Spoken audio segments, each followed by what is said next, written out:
Hallmark Hot Takers, and welcome to another riveting episode of Hallmark Hot Takes with Heidi and Jason, where we watch, rate, and review all of the countdown to Christmas movies from the Hallmark Channel. I don't know what episode this is. It'll show up right there. But it's something of episode 20-ish. 20-something, 3, 4, whatever, of episode, or season 3. So here to explain the complicated rating system Is a candy cane based rating system where we can award a movie half to 5 candy canes, add them together to get it out of a possible 10 candy cane score. And that is based on how much we liked or disliked this movie. So I am going to jump into this rapid recap. I don't know if there's going to be much pep on it tonight. What movie is this? I'm not feeling so good. So tonight's movie is A Fabled Holiday starring Ryan Pavey and Brooke Dorsey. So, rapid recap time. Meet Talia and Anderson, childhood friends who listen to the same story as told by Talia's father before he passes away. And Talia and Anderson are friends, but then when her father passes away, she moves with her mom from Seattle to somewhere else. She comes back to Seattle as an adult and opens a bookshop, and her and Anderson run into each other, and they reconnect. And then a bit of fate and chance bring them to the town of Wonderbrook, which is the town from the story of the past. So the story has this magical town in it, and it's where people went to fulfill their Christmas wishes and blah, blah, blah. So they all end up in this town at this inn, and we find Talia and Anderson and Charles, who is a recent widow, and Keith and Diane, who are a couple who are headed for Divorceville. And each of them kind of feel like they have like a bit of deja vu, like they've seen it before, but they can't really remember what it's from. And Talia kind of starts to piece it together that, hey, this is from a story we all read when we were kids. And they all acknowledge that, hey, yeah, they were given this story. And so they all find it very coincidental. And they ask the innkeepers about it, and the innkeepers are like, oh, well, we just kind of riffed the town after this story. But you find out there is some magical goings on in this town, and you find out a little bit more about Talia. She is a wannabe author, but a bookstore owner. She hasn't really been able to make much go of her writing career because she's been too scared to take chances since her father died. And Anderson, who is a physician who recently lost a patient, and it is causing him to question his bona fides and what he wants to do with his life. So all of these people are very lost in this town, and of course, Wonderbrook brings them all together, and Keith and Diane get back together, and Charles finds romance with Mildred in the town, and Talia and Anderson obviously kind of get together. Not without its hits when we find out that the town really is magical, and they were all brought there because somebody gave them the book, so they were allowed passage there in a time of need. And I don't really know. It's kind of weird. So then at the end of the movie, Talia puts it all together, and her and Anderson kiss, and Charles decides to stay with Mildred in the town. And then in flash forwarding a year later, I keep calling the actress's name. Talia writes a sequel to the book that I think her father wrote. Is that what we were getting at the end? I wasn't sure. And it's a bestseller, so people will be able to go to Wonderbrook for the rest of their lives, and that is A Fabled Holiday. That was a trash recap. That was great. It was trash. I don't feel good, so... All right, we'll jump into the review. You're getting flu version of Hallmark Hot Takes. I don't like this. This closeness is too much for me. All right. If you could make any sense of that recap, let's just move on to the ratings. You would probably have a hard time watching the movie anyways. Let's go likes. Likes, yeah. I'm for likes. I liked Mildred, the witch. She was so mean. She was so mean. So in the story, there's a king and a queen, a princess, a fool, and a witch. And Mildred played the part of the witch in this town, and she really was. She's mean. I had Mildred as a like and a dislike. Okay. Because I liked her because I thought her character was good. But then when she stood up Charles at that parade thing. Yeah, that was mean. Fucking Mildred. She's a witch. So not She's cool. a witch. What do you expect? I didn't like that. I kind of got like a little Brigadoon feel Okay. So, I don't know if any of you know what Brigadoon is, but it was this magical town that appeared once every 100 years. And you could only stay in the town if you fell in love with one of the residents.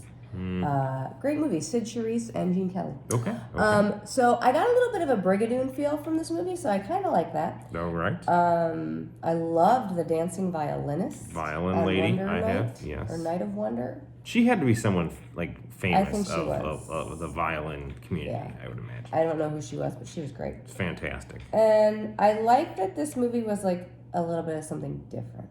Yes. Yeah, those are my likes. There was a rough twist. You know, when it twisted hard. Everyone was really mean and negative. Yeah, you I know. kind of left that out of the recap, like, because Anderson told Talia that he lost a patient, and he asked her to keep that between them.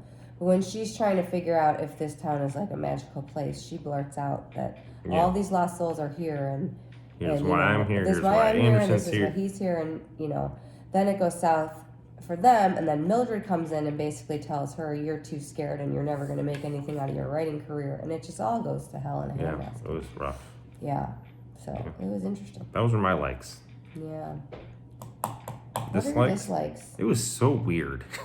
Felt like the choppiness of the chapters. I understand they're trying to tell a book, but like it got kind of old. Like the chapter stops after a while. There's a lot of dead people in this one. Like the dad's just dead. Charles's wife's dead. It's like a lot of death. It was Lots of death. sad. It was sad. It was like a really sad start. I like the people are getting they're gonna get a divorce. She had Keith and Diane were going to get a divorce. The other thing I didn't like about that is they had Keith and Diane get back together after they have one conversation. Right. They couldn't have had the She conversation. has divorce papers in her purse. She has filed for divorce. Right. Wait till he finds those. Right. That's not going to end well. I felt that was a little bit unrealistic that they're like, oh, we're getting back together and we're leaving because we need to spend time together. But you are spending time together in Wonderbrook. Why wouldn't you just stay? Right. It didn't make sense.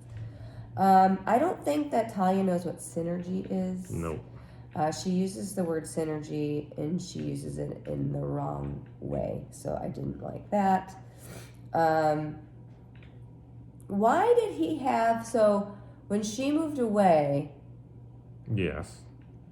She sent Anderson I know where you're going. Yep. She sent Anderson a bunch of her stories. Which was part of the Over the agreement. years that he kept, which I would agree that he probably kept them. But why does he have them with him? yeah, they're always in his glove Then he box. takes them and he gives them back to her at the end of the movie. Yeah, that was a little. You have to. I think there's a little magic, that they'd be there, but that seemed dumb. There's no reason he would just carry those around. Everywhere he goes, he has these stories of this person he hasn't seen in 30 years. They say. Right. And all of a sudden, he sees her and he's like, "Hey, Merry Christmas. Here's your old stories." Dumb. And Charles, Charles is the widow. Yeah. And he ends up staying in the town. Yeah. I don't get it. Like, how is he able to stay? He's a real human. And the rest of these people are magical beings from the story. Well. So when Talia wrote the sequel... Oh, this part, yeah. She added Charles as the knight. Right. So I think that cements him being allowed in the city, in the town, in the And then all of the residents of Wonderbrook were very worried that the town wouldn't get to fulfill its destiny because not too many people are reading the story anymore because it's so old. So when Talia writes another version, then it kind of ramps up the tourism, I guess, in Wonderbrook. But she couldn't, she wasn't that good of an author. She couldn't even write her own story. She had to, rip off Wonderbrook, right? I think her dad wrote that. I don't think he did. I don't know. It wasn't very clear. I don't remember. And then there's that guy at the end. I don't know who he was. It wasn't her dad. Was that supposed to be her dad? No, her dad was... Her dad died 3 months I know, after but you last saw him. Maybe so it was he wouldn't be old. His spirit? I don't know. It was weird. I think the problem with this movie is I didn't really have a lot of likes or dislikes either way. It was just I was meh. I was struggling to write things down. It was confusing. I don't know. It was. We watch a movie where you have the flu. And now you have to give a review. I know. So this is what happens when you get sick hiding. All right. What about a candy cane?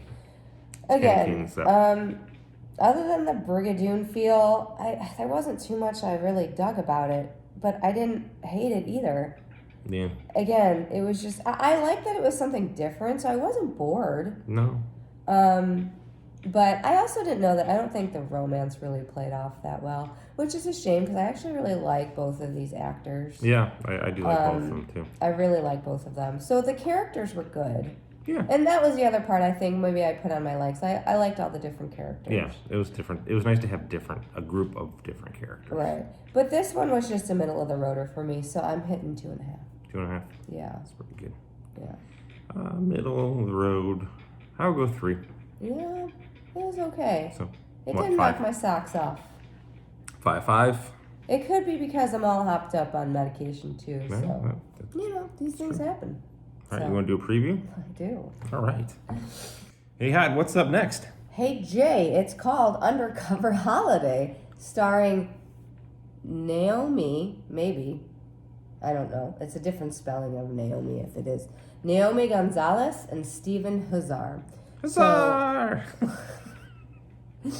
When returning home for the holidays, newly minted pop star Jalen tells her protective family that her overzealous security guard Matt is in fact her new boyfriend. Wow. Okay, I'm sensing Okay. hijinks. We'll see how it goes. No Is she one of romance. those pop stars that's just one name? I hope so. Like Jalen. Jalen. Huzzah! All right. Good night. We'll see you guys later.